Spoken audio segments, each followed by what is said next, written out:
प्रिय विद्यार्थियों, आज हम गौतम धर्मसूत्र के तृतीय प्रश्न के 9वें अध्याय का अध्ययन करेंगे। इस अध्याय में चांद्रायण व्रत के विषय में वर्णन किया गया है कि पिछले अध्यायों में हमने अध्ययन किया कि हमारे जो धर्मशास्त्र हैं या हमारे जो ग्रंथ हैं, उन ग्रंथों में अनेक प्रकार के जो पातक, उपपातक और जो पंच महापातक बताए गए हैं, उनका वर्णन किया गया। साथ ही साथ व्यक्ति से जाने अनजाने में जो भी पाप कर्म होते हैं उनके लिए दंड और प्रायश्चित दोनों का ही विधान बताया गया है। व्यक्ति अपने पाप कर्मों के जो फल है उस फल को कम करने के लिए अनेक प्रकार के प्रायश्चित करता है कि जिनमें कृच, अतिकृच, चांद्रायण और भी अनेक प्रकार के प्रायश्चित बताए गए हैं कि व्यक्ति का मन अपने द्वारा किए गए पाप कर्म को जितना अधिक घृणित समझेगा उतना ही उसका शरीर जो है पाप से मुक्त हो जाता है। कि मनु, विष्णु धर्मोत्तर पुराण, ब्रह्म पुराण आदि जो ग्रंथ है उन ग्रंथों में बताया गया है कि यदि व्यक्ति जाने अनजाने कोई पाप कर्म करता है और उसका यदि उससे पश्चाताप करना चाहता है, उसे लगता है कि उसने गलत किया है, तो वह पश्चाताप करके उस पाप से मुक्त हो जाता है और उस पाप का त्याग करने के संकल्प एवं सोचने से कि मैं इस प्रकार का पाप कर्म अब पुनः नहीं करूँगा, वह व्यक्ति जो है पवित्र मान लिया जाता है, वह पवित्र हो जाता है। तो इस प्रकार से पातक, उपपातक, महापातक इन सब के लिए अनेक प्रकार के प्रायश्चित्तों का विधान है। उसमें से जो चांद्रायण व्रत जो है उसके विषय में इसमें 9वें अध्याय में बताया गया है कि चांद्रायण व्रत किसे कहते हैं कि चंद्रमा के बढ़ने एवं घटने के अनुरूप जो भोजन किया जाता है उस कार्य को या उस कृत्य को चांद्रायण व्रत कहते हैं। कि चांद्रायण दो प्रकार के कहे गए हैं कि यव मध्य और पिपीलिका मध्य। कि यव मध्य कि जौ के समान बीच में मोटा एवं छोरों में पतला, और पिपीलिका मध्य कि चींटी के, पिपीलिका कहते हैं चींटी को, कि चींटी के समान बीच में पतला एवं दोनों छोरों में जो मोटा होता है उसे पिपीलिका मध्य चांद्रायण कहते हैं। कि याज्ञवल्क्य, मनु, गौतम और भी अनेक जो धर्मशास्त्रकार हुए हैं उनके अनुसार यदि कोई प्रायश्चित, विशिष्ट प्रायश्चित यदि किसी पाप कर्म के लिए नहीं हो, व्यवस्थित नहीं हो, तो चांद्रायण व्रत करने से शुद्धि हो जाती है। यह व्रत प्रायश्चित के लिए न करके धर्म का संचय करने के लिए भी किया जाता है। ये केवल प्रायश्चित के लिए ही चांद्रायण व्रत का विधान नहीं है, अपितु धर्म के लिए भी इस चांद्रायण व्रत को कर सकते हैं। कि मनु और गौतम इन नौमी मुख्य रूप से यही कहा है कि प्रायश्चित के लिए तो चांद्रायण व्रत का विधान है, लेकिन धर्म के मार्ग पर चलना चाहता है, धर्म का पालन करना चाहता है, धर्म का संचय करना चाहता है, वो भी चांद्रायण व्रत को कर सकता है।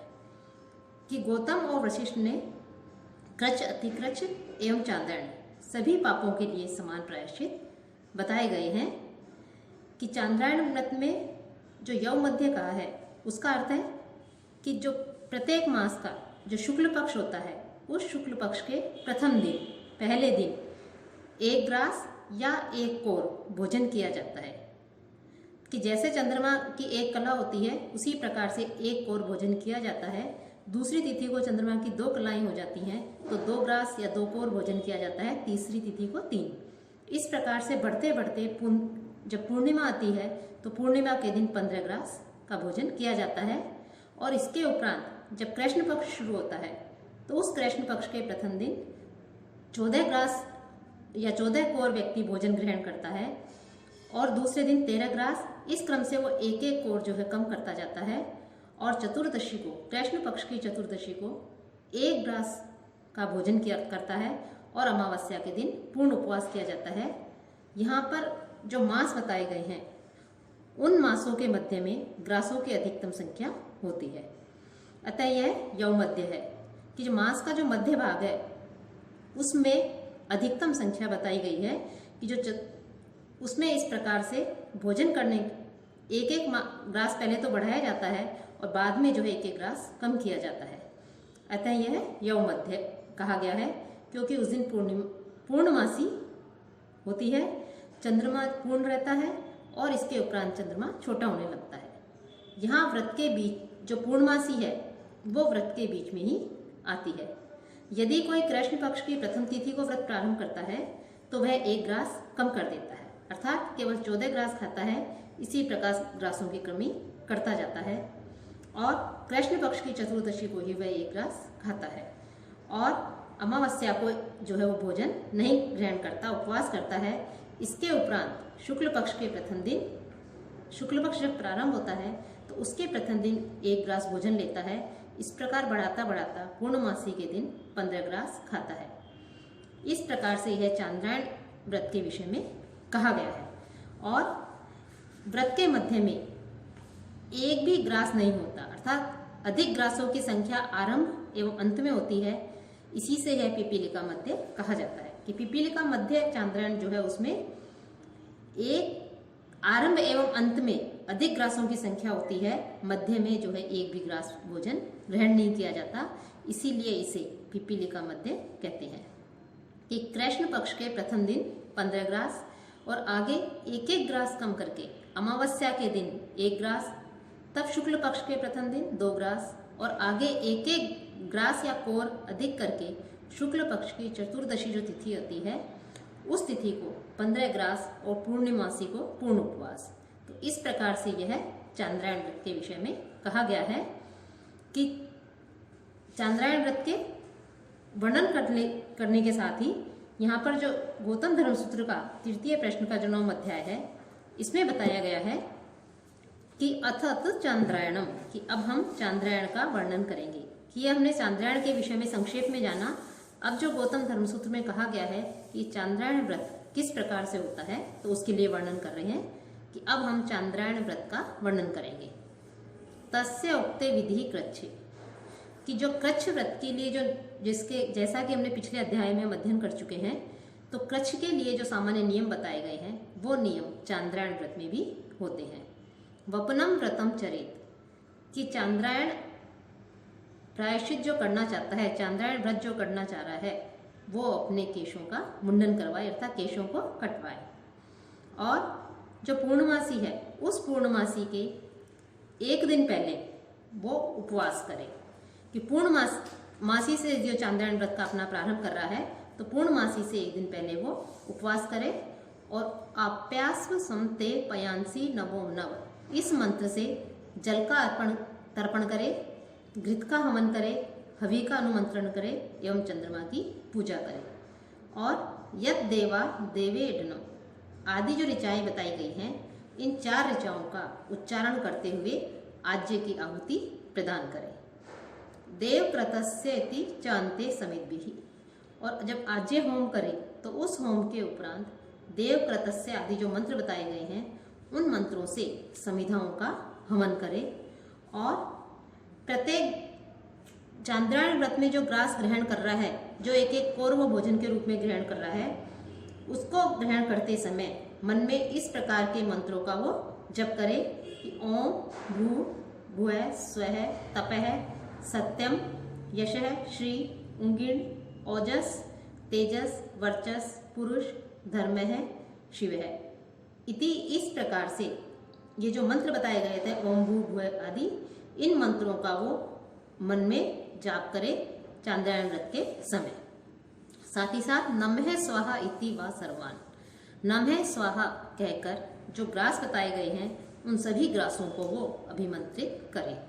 ग्रास प्रमाणमस्य अभिकार्य, कि ग्रास कितना ग्रहण करना चाहिए, कि ग्रास भोजन को जब व्यक्ति चांद्रायण व्रत करता है तो उसके लिए ग्रास का भी परिमाण बताया गया है कि कितना परिमाण होना चाहिए ग्रास का, कितना कोर वो ग्रहण करे, कि जिससे मुख का विकृत नहीं हो जाए।